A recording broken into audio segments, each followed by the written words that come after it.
जो पापी दिन में मैथुन करते हैं, शास्त्रीय मर्यादा में दिन में मैथुन करना निषेध है। जो रात्रि में पराई स्त्री से मैथुन करते हैं, दिन में चाहे अपनी स्त्री क्यों न हो, मैथुन निषेध है। इसीलिए महाभारत में एक प्रसंग आता है, एक ऋषि को उनकी पत्नी ने दिन में बहुत प्रेरित किया। उनका नाम हमें तो स्मरण नहीं आ रहा, किंदम, हाँ ऐसे कुछ नाम था।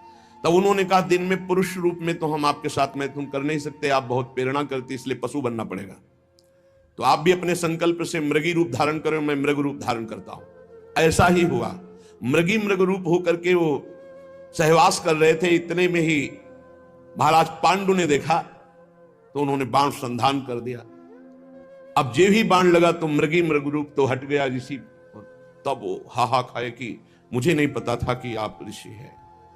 तो उन्होंने घटना बताई थी कि मेरी पत्नी विवश थी काम से, इसलिए मुझे पशु रूप धारण करना पड़ा, क्योंकि दिन में मनुष्य रूप से मैथुन नहीं किया जा सकता।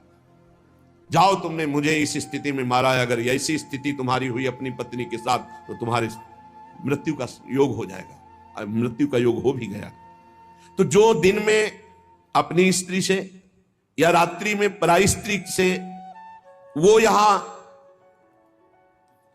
पापी जन लाए जाते हैं। बहुत गहरा कुंड है जो खोपड़ी के बल उसमें छोड़े जाते हैं, और लोहे के बड़े बड़े नीचे कांटे लगे हुए हैं, पूरा बिंध जाते हैं।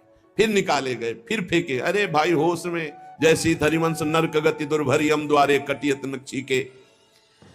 और जो सदैव नई नई भोग प्रवृत्ति के लिए नवीन नवीन स्त्रियों को फंसाते रहते हैं और उनसे सहवास करते हैं, तो यहां एक बहुत बड़ा वृक्ष है सेमर का जैसा, उसमें बहुत ही विषैले कांटे हैं।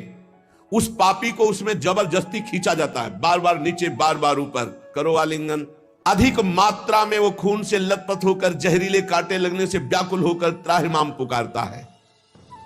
जो लोग पराई स्त्रियों को फुसलाकर उनके सतीत्व को नष्ट करते हैं, जो लोग अपने धन के घमंड में आकर गुरुजनों को नीचा दिखाते हैं, जो लोग अपने गुरुजनों के प्रति रोष दृष्टि रखते हैं, उनको यहां लाकर जैसे चटनी पीसी जाती शिला में, ऐसे बड़ी बड़ी शिलाओं से उनको पीसा जाता है।